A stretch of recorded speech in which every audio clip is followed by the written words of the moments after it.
For most people, when you mention Oblock, the first person that comes to mind is Chief Keef. That being said, things have changed. Chief Keef moved to Los Angeles years ago, and honestly, the chances that he's even been back to Chi-Town since he moved are pretty low. There's a reason for that though. While he used to shout out 300 in most of his biggest hits, he doesn't really claim that in his music much at all anymore. That being said, he hasn't put out anything since 2017, so who really knows what he's up to anyway? It's probably just that he got out of the streets and he really doesn't want to get involved anymore, right? Well, it's not quite that simple. The real reason Keef doesn't rock with Chiraq anymore has something to do with Lil Durk. So what really happened between Durk and Keef? And is it true that Keef is afraid of Durk? By the time Durk was really getting involved in all the street stuff he reps, Chief Keef had already been through all of it. He grew up in the Parkway Gardens neighborhood of Washington Park in Southside Chicago. Unfortunately, his dad wasn't around, and his mom was 15 when he was born. When he turned 15, he dropped out of high school, but that's also around the time he put out his first few tracks. He released 300 and Bang,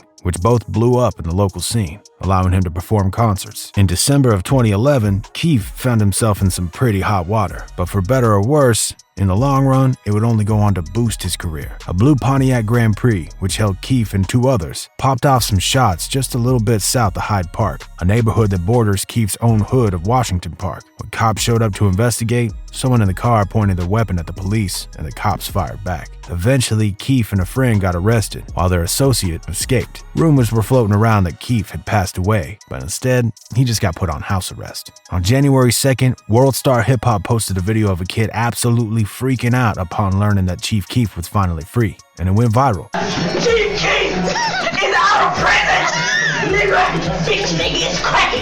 That being said, nobody really knew who Keef was just yet. That's when people looked him up in droves and found the music video for Bang. Two people who found the video were the Bay Area meme rapper Lil B and Soulja Boy. Both rappers released remixes to different Chief Keef tracks, and Soulja Boy even went as far as to offer to sign Keef to his label. Chief Keef knew what was up and continued to drop new music as the hype came to a head. That's when he released Every Day is Halloween, which blew up pretty quickly. Music fans realized that they had been sleeping on this whole area of Chicago hip-hop. While a lot of people thought they had their thumbs on the pulse, Chief Keef had gone completely under radar. Just because they didn't want to miss out on the next big thing, people started listening to people around Keef. Two of his schoolmates from Oblock were none other than Fredo Santana and Lil Durk. Neither of these two really hit the same level of fame as Keef at the time, but still got a good bit of recognition. Unfortunately, while Keef was absolutely blowing up, there were some problems at home. Lil Durk, who had dropped out of high school at 17, had joined up with the BDs, or Black Disciples, a street gang with some bitter rivalries across the Chicago metro area. In October of 2011, Durk got caught on a charge. He was found in possession of a weapon with a scratched-off serial number. Luckily for Durk, the charge was reduced to unauthorized use of a firearm, and he got off without much of a penalty. He was sentenced to 3 months, but got out on bail. That being said,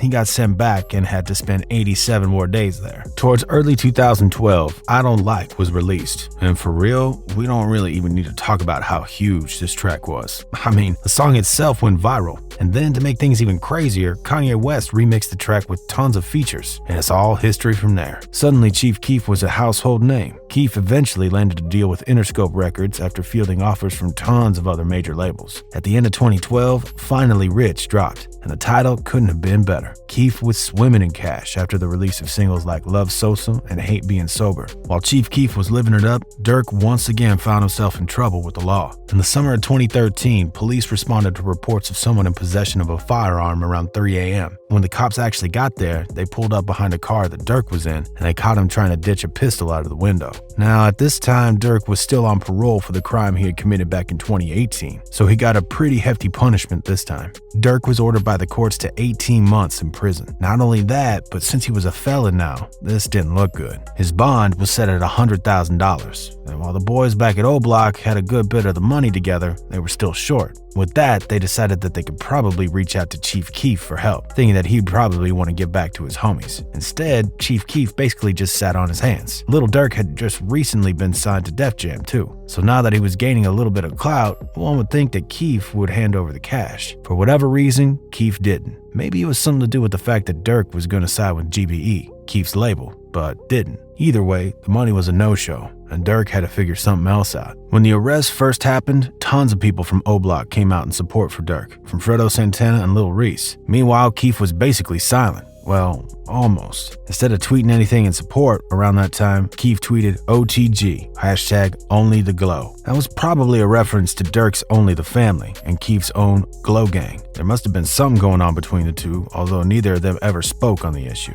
Durk sat in prison for a month while the rest of the $100,000 he needed for bail came together. In the meantime, one of his ops, P. Rico, tweeted that Durk had just been beaten up in jail, saying, "I heard Lil Durk bitch ass just got beat to fuck up in jail, and droves won't even come out of his cell." From there, we get the start of the Twitter beef proper. There wasn't any illusion anymore about whether or not they had problems. When Durk got out, he tweeted the lyrics to First Day Out by Keef. The tweet he posted were the lyrics, "I'm back, bitch. Yeah, I'm back, bitch. Did you miss me? Or you ain't care, bitch. I'm free." After that, Keef got back at him with yet another tweet saying OTG. Next, Durk kind of flew off the handle and posted back-to-back tweets calling Keef out for leaving him hanging in jail. Shout out at Lil Reese 300 and Fredo Santana 300 for being 100 and not foo-foo. Squad. He followed it up by saying, "You would have been got killed if it wasn't for 300. In another tweet, Durk said, "Fuck a deal, I'm out here. You better off subtweeting the ops. I know the real you." In the same sesh, he tweets, "Were you gonna spend it at cuz you can't come around here with it, LOL." 10 minutes later, it says, "All the money but you can't get D-Rose. LOL, bad enough he on your ass already." To wrap the whole rant up, he really doubles down on the disrespect by saying, "Warning, I'm not Soulja Boy. This shit can get ugly." All this talk wasn't lost on Keef, because he immediately gets back at Durk, tweeting a picture of a new ATV he just bought, which he says he spent $10K on, exactly the price he would have had to pay to get Durk out on bail. Then he makes a big claim, "I'm nothing else, bitch, I'm Oblock." To finish the whole thing off, he posted one final tweet saying, "I can't believe you stunting for the twit, that's crazy. No, damn well I know you just like you know me. Goof-ass used to be a brick." That's big, because he's maybe implying that Lil Durk used to roll with Brick Squad, a gang that 300 is bitter enemies of. Around this time, fans on Twitter started weighing in. Lil Durk and Chief Keef's beef getting real. Another fan said Chief Keef falling off. Lil Durk that man. Regardless of your take on the situation, this whole thing made it really hard to be fans of either one of them. This isn't really a beef you want to take sides in. Things cooled down a little bit after this because Keef spent some time dealing with legal issues and going to rehab. When he came back, Oblock was asking for $7,500 cash to bail out Trey 5, a 300 member. He had already been in jail for 2 years at this point. Keef basically acted like that was nothing to him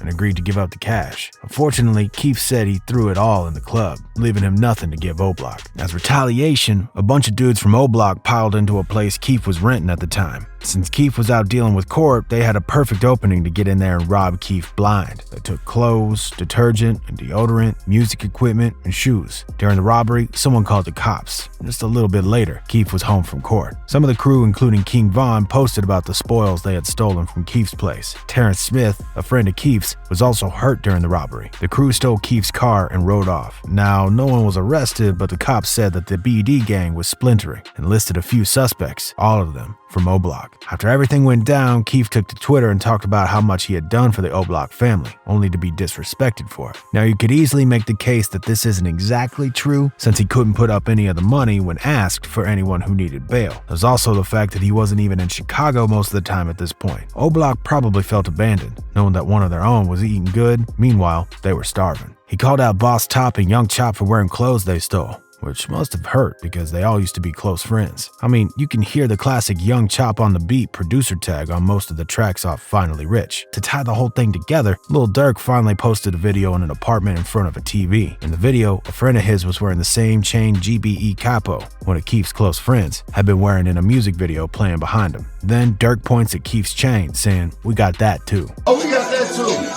After that, Keef moved to Los Angeles, and he's been there ever since. Things more or less got resolved after this somehow, but things will never be the way they once were in Oblock now that Keef is gone. While Durk and Keef are cool, you can't help but wonder if the issue will ever truly be gone. I mean, Keef seriously disrespected a lot of people from Oblock when they needed help the most. and Oblock returned the favor by turning him into a lick. The whole story is tragic, but this Twitter user probably summed it up best. The only rap beef I never wanted to see was Lil Durk and Chief Keef. Them my guys. I'm glad they had to let that shit go. It's old shit, but I don't get why Durk was mad. He got locked up for a gun. I think he wanted Sosa to bail him out, and Sosa didn't, and he was buying four-wheelers. Anyway, if you dug this one, you should for real check out this next story.